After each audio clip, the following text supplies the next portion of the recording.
Орон нутагт хийгдэж байгаа бүтээн байгуулалтын ажлуудын талаарх бас санал орж ирээд төлөөлөгч нар маань хурлаараа батлаад хэрэгжилтийн шатн дээр очиж чад удаашраад ингээ гацаад байна л та. Учир юу вэ? За ер нь бол одоо манад бас яг энэ хууль эрх зүйн орчинтой холбоотой бас дутагдaltaй зүйлүүд бас байна. Ажлын зохион байгуулалттай холбоотой ч зүйлүүд байна. Ер нь энэ улсын төсвийн болоод орон нутгийн төсвийн хөрөнгөөр хийгдэж байгаа одоо ажил үйлчлэгээнүүд бас нэг экспертизээр батлагдсан зураг төсөвтэй байх ёстой гэдэг. За тэгээд шинэ засаг дарга гарч ирсэн, шинэ иргэдийн хурал гарч ирсэн бас шинэ үйл ажиллагааны хөтөлбөрүүд батлагдсан. За энэтэй холбоотой бол бас орж ирж байгаа хөрөнгө оруулалтын ажлууд нь бол хэдүүлэн зураг төсвөөгүй байсан ийм асуудлууд бас байгаа. Тэгээ нөгөө зураг төсвөө боловсруулаад дээрээ одоо экспертизээр баталдаг ганцхан газартай.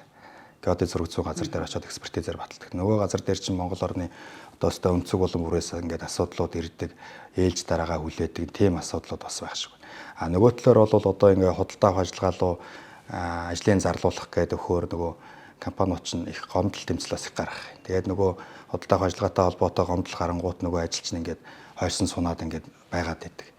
Одоо зүгээр наад захын жишээ гэхэл Ховд аймагт одоо энэ 38 тэрбум төгрөгийн өртөгтэй нэг тендер зарлагдаад одоо хүртэл сонгогчдоруулалт хийж чадахгүй шүү дээ. Одоо ингээд сая төсвийн хэмнэлтийн тухай хууль одоо 25 оны 1 сарын 1-ээс эхэлж мөрдөгдөж байгаа. Энэтэй холбоотой 6 сарын одоо 1-ээс өмнө заавал одоо гэрээ хийсэн байхыг шаардж байгаа хөрөнгө оруулалт бүтээн байгуулалтын ажлууд.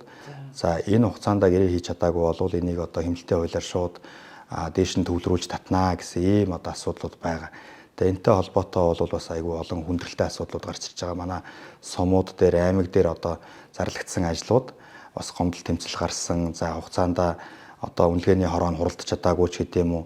За дээрэс нь бол одоо нөгөө зургийн даалгавар, ажлын даалгавар нь жоохон оройтож гараад цаг нь тулж зарлагдаад за ер нь бол бүх ажлыг 5 сарын 31-ний байдлаар одоо эцсийн байдлаар үнэлсэн байхаар тооцож бүх тендерүүдийг зарлуулсан боловч нөгөө тендерийн одоо тэр үнэлгээний хорооны шатанда одоо гомдол тэмцэл за бусад одоо тэр нөгөө үнэлгээний хороо нь хуралдаж чадахгүй, эрс бүртэхгүй зэрэгээс шалтгаалаад ингээд 5 сарын 31-нд амжиж гэрээлж чадаагүй ийм ажлууд бас нэлээд байгаад байна. Эрс бүрдэхгүй байна гэдэг чинь эн чинь нөгөө нэг үнэлгээний хорооны хийх л ажил үстэй. Яагаад эрс? Энэ нь бол одоо энэ дэр худалдаа авах ажиллагааны газрын одоо нэг одоо мэрэгчлэлт нь үнэлгээний хорооны нарийн бичгээр ажиллаж байгаа шүү дээ. Тэр хүмүүс эрсээ бүрдүүлэх ёстой.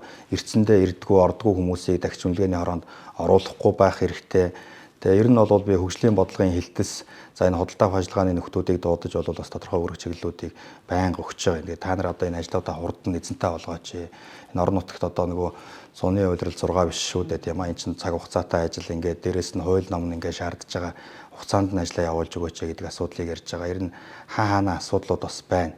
Тийм. Яг энэ мэтлэнгийн хүндрэлээс болж үүсэх эрсдэл хамгийн наазах нь юу вэ? Одоо манай нөгөө орон нутгийн бас төсөв татгатаа явуулчихаар одоо хичнээн төгрөг татуулна гэсэн үг яг энэ хүндрэлээс болж.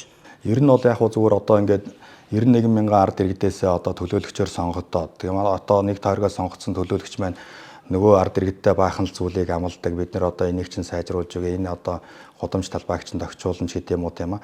Тухайн сум орон нутгад бас тулгамдсан зайлшгүй хийх шаардлагатай ч олон ажлууд байдаг. Тэгээ энэ ажлуудыг эрэмт дарааллаар нь оруулаад ингээд төсөв мөнгөний аймагаас шийдээд өгөхөөр доотлын одоо гүйцэтгэх засаг Астрагийн тамгын газар бол хөгжлийн бодлогын хилтэс энэ удирдлагын төвшөнд бол одоо энэ ажлуудыг маш шуурхай зохион байгуулах ёстой. Тэгээ энэ ажлууд маань бол одоо яг нөгөө зохион байгуулалтын одоо тодорхой хэмжээний алдаа дутагдлууд бас байх шиг байна. За цаг хугацаа алдсан зүйлүүд байх шиг байна. Ингээд нэг жоохон удаашрсан зүйлүүд байгаад байна. Энэ бол яг төсвийн тодтголыг яг одоо баталчаагүй байгаа болохоор одоо бол яг гэж яг тоо хэлэхэд бол бас эрт байгаад байна л дээ тийм. Гэхдээ бид нар аль болох одоо аймаг бол бүтэн жилээрээ төсвөө баталсан. За энэ хэмжээндээ бол бүх ажлуудаа эзэнтэй болгоод ямарсан гэрээ хэлцлээ хийгэрээ гэдэг өөрөг чиглэлээ өгсөн байгаа. Ер нь бол худалдаа авах ажиллагаанд зарлагдаагүй ажил бол аймаг дээр байхгүй бүгдийг зарлаад ингээд явж байгаа тийм.